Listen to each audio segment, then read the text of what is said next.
At about 35 kilometers long, Loch Ness is the largest lake along the Great Glen, a geological fault line that bisects Scotland. Of course, it's also known for its most infamous resident, the Loch Ness Monster. Nicknamed Nessie, the rumored creature is most often described with a small head on a long, sinuous neck with a thick body, seal-like flippers, and a long tail. It almost looks prehistoric. Water-dwelling monsters have long been established in Scottish folklore. Scottish legends include such water beasts as a giant, flesh-eating waterfowl, boo-bree, the shape-shifting water horse, kelpie, and the nine-eyed eel, buarak bowie, but there are no folklore or literary records that make mention of any of these monsters exclusively inhabiting Loch Ness, until Nessie. Who doesn't want to believe that there is some yet undiscovered species that's been hiding away for all these years, or better yet, a living dinosaur? Understanding the legend of the Loch Ness Monster requires looking into hundreds of years of lake reports, elaborate hoaxes, the life of a saint, and King Kong? Monstrum intro. It's worth noting that the actual Loch Ness in the Scottish Highlands is an ideal atmosphere for monsters. Created from long-gone glacier, the lake is deep and murky, making it hard to see anything clearly. Fog and rain are common, further obscuring views of the lake. It's beautiful and mysterious. Maybe that's part of the reason why explanations of the creature vary dramatically over time. A lot of theories try to explain the Loch Ness Monster. A lot. Possible explanations include, I better take a deep breath for this, swans, geological activity that shifts the water's surface, odd boat wakes, giant catfish, giant sturgeon fish, some kind of giant mammal relative to seals, sharks, whales, a dinosaur, tunnels under the lake that lead to the sea, the supernatural, or misplaced ancient marine animal. Nessie's most reported form is an aquatic creature with a long neck and flippers, though some eyewitnesses have said it resembled a sea serpent or a crocodile. But before we get into the eyewitness accounts, and how many were ultimately disproved, we need to go back much further in history, to the 6th century CE and the rumored life of a saint. Saint Columba was an Irish monk who travelled as a missionary to Scotland in 563 CE. Almost a century later, a biography written about his work in Scotland includes a story of Columba encountering a water beast at Loch Ness in 565 CE. The tale says Columba encountered a group of locals burning the body of a man they said had been snatched and mauled by a water beast while swimming. Some people cite this encounter as the first Loch Ness Monster sighting, which would trace the legend back 1,400 years. Fast forward to 1817, and newspapers like the San Francisco Call and the Coventry Evening Telegraph printed stories about sea serpents, with multiple reports continuing year after year. The 19th century also saw the field of geology flourish, and as fossils resembling these sightings turned up, so did speculation that sea serpents were real, sparking a debate that questioned how long dinosaurs lived and if they might still linger in the present day. In 1822, Loch Ness became part of the Caledonian Canal, a route that opened coast-to-coast travel and shipping. The canal expanded tourism dramatically, and with daily steamship traffic there was also a rise in reports of sea serpents and other strange creatures living in Loch Ness, solidifying this creature's place in Scottish folklore. These sightings likely informed later tales of the Loch Ness creature. Even back then, one common theory to explain these sightings was the survival of a prehistoric marine creature or its descendant. Interestingly, mentions of the plesiosaurs were included in science fiction of the 19th and 20th centuries as well, in stories like Jules Verne's Journey to the Center of the Earth and Sir Arthur Conan Doyle's The Lost World. Both of these books are about the discovery of secret worlds on Earth, worlds where ancient life has been preserved. It's the same appeal that makes movies like Jurassic Park so popular even today. We want to hold on to the possibility that we could encounter living versions of the fossils we discover. Nessie didn't really get global attention until the 1930s, coinciding with the Great Depression. With morale low and reality so distressing, stories of the mysterious creature appealed to the desire for escapism many craved. One particular newspaper report grabbed the public's attention. 3 anglers fishing for trout in Loch Ness reported to the Northern Chronicle in 1930 that they heard a terrible noise and saw the water oddly moving as something approached them in a wriggling motion that caused a wave to rock their boat. As far as witness accounts go, not too significant. But this is the first account that associated the creature with the word monster. The article read, "A wave 2.5 feet high caused by some unknown monster that, presumably, inhabits Loch Ness." 2 other newspapers would later retell the story using monster as well. Following this, reports of the creature continued to increase dramatically throughout the 30s. In 1933, reporter Alex Campbell wrote in the Inverness Courier about a creature spotted in Loch Ness. "Strange spectacle on Loch Ness, what was it?" The story claimed John and Aldi Mackay, a well-known businessman, and his wife, saw a creature rolling and plunging in the water. They said it resembled a whale and disappeared in a boiling mass of foam. Aldi Mackay described the creature as having 2 humps and a total body length of around 6 meters. The article stated Loch Ness has for generations been credited with being the home of a fearsome-looking monster. Campbell also retold the 3 angler story from 3 years prior with much more exaggerated, and quite frankly, false detail. Neither account was taken very seriously by locals, including steamship captain John MacDonald. With over 50 years travelling in the loch, he said he had never seen anything strange, adding that what the couple had described was likely sporting salmon in a lively mood leaping out of the water.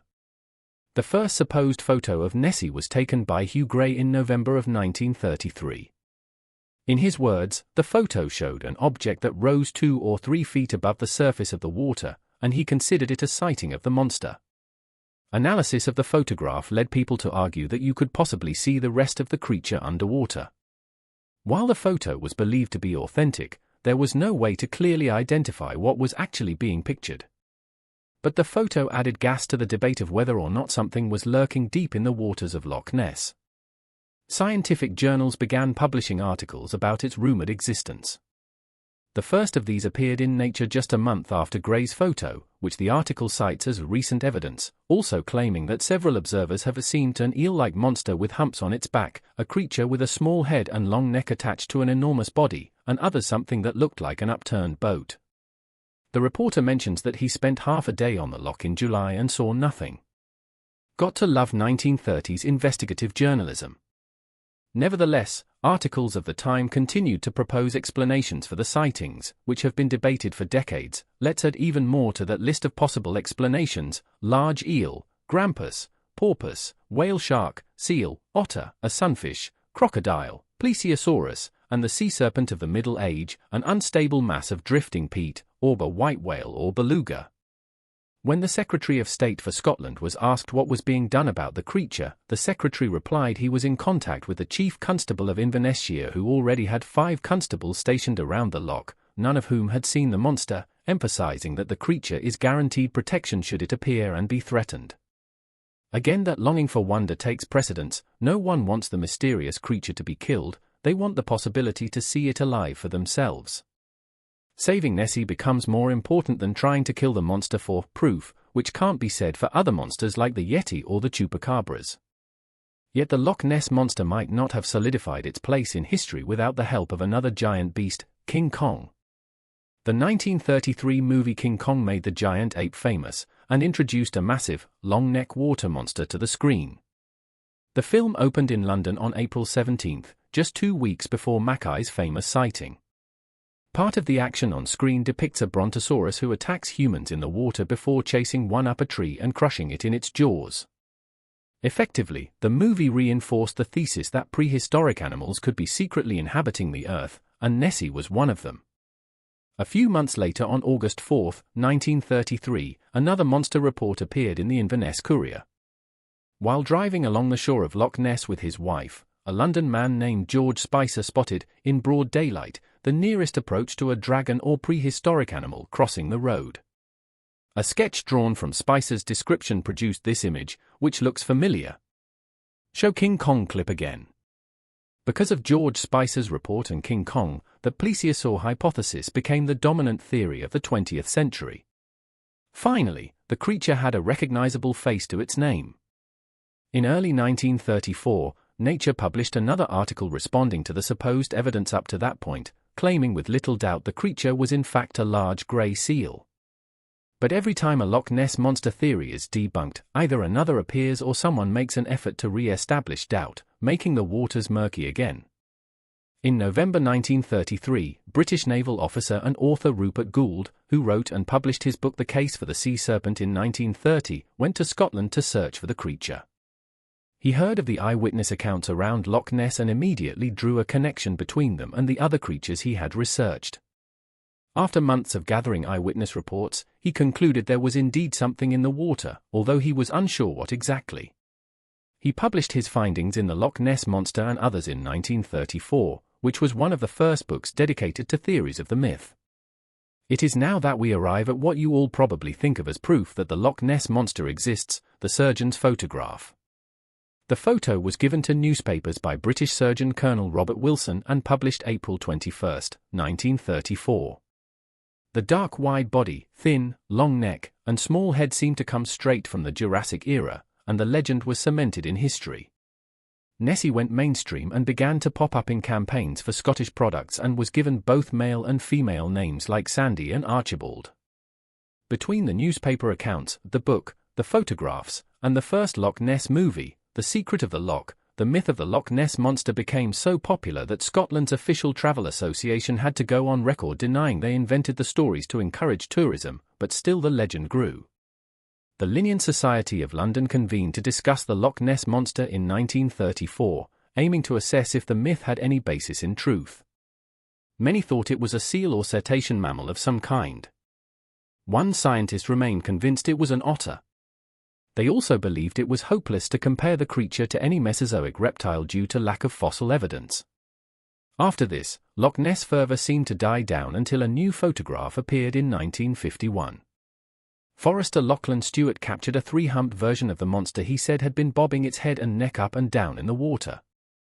But it didn't take much time for him to admit the hoax. He soon admitted the image was really of three partially covered bales of hay he placed in the water. In 1957, Constance White's More Than a Legend proposed that the Loch Ness Monster isn't a singular creature but multiple sightings of descendants of marine creatures that entered the loch after the last ice age. Trapped in the remains of a glacier, she proposed that the ancestors of Nessie adapted to the fresh water that over time turned the saltwater loch into a freshwater one. For 20 years the legend of Nessie continued undisturbed, fascinating people and building lore around an unknown creature. Then in 1975, the validity of the famous surgeon's photograph was called into question. A man by the name of Ian Wetherell stepped forward and claimed that his father faked the famous photograph. Back in 1933, journalist and big game hunter Marmaduke Wetherell was employed by the Daily Mail to investigate the monster. He photographed what he claimed to be Nessie footprints. Zoologists revealed the footprints were from the leg of a taxidermy hippopotamus. Ian claimed his father was so upset that the Nessie footprints weren't well received or believed. As an act of vengeance he created the surgeon's photograph. He staged the photo using a toy submarine with a head made from wood putty constructed by Ian himself and his stepbrother. He gave it to a fellow prankster who passed it along to his friend Colonel Wilson, who gave it to the press. In 1990, Ian's stepbrother Christian Spulling confirmed the whole thing was fake. Still, some people held on to the hope that something strange was in Loch Ness. The debate to formally preserve Nessie's survival began to take shape, with believers arguing that the creature should be a part of the Conservation of Wild Creatures and Wild Plants Act of 1975. The act protected any animal whose survival is threatened, but only if the animal has a scientific and a common name. Scientists argued that despite no conclusive proof Nessie exists, two photographs taken in 1972 and 1975 left its existence up for debate, so they gave the creature a formal name, Nessiteras rhombopteryx. Part of the name Nessiteras adopts the name of the lake and combines it with the Greek word teras, which means marvel or wonder, and is often associated with monsters. This part rhombopteryx combines the Greek words for diamond and fin or wing. So the name roughly translates to Ness monster with diamond fin. Unsurprisingly, even with a proper scientific name, no conclusive evidence of any such creature emerged. In fact, theories disproving the legend became more advanced as technology evolved. In 2019, Professor Neil Gemmell, a New Zealand geneticist, led a project intended to catalogue all the living species in Loch Ness using DNA analysis. None of the 500 million DNA sequences from 250 samples of Loch Ness water showed any evidence of plesiosaur or other Jurassic reptile, and no catfish or sturgeon DNA, which also eliminated those theories. But he did find significant amounts of eel DNA. Although Gemmell says that their data does not give any information about the size of the eels, he speculates there could be giant eels in the loch. However, locals insist eels are nothing new in the lake, meaning they can't be the cause of the sightings over the years. Some people also claim the giant eel theory is unfounded since no side-to-side movement from the creature has ever been reported.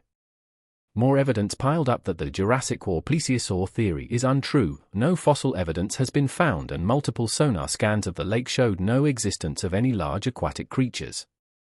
Even so, on average 10 unexplained creature sightings on Loch Ness are reported every year. I think we want to believe that even in the midst of so much scientific discovery and advancement that there is something unknown, something hidden in the world still. The fact that science hasn't ruled out the possibility entirely is what's exciting. Amateur researchers, monster hunters, and everyday people alike would love to be the first to prove Nessie is real. There's an element of wonder and excitement that comes from believing in the impossible, so eyewitness reports continue and stories of Nessie are shared, even as each one before it is debunked. The Loch Ness monster isn't a monster that inspires fear, it inspires wonder. It's a legend, a series of stories told and retold to inspire astonishment and curiosity.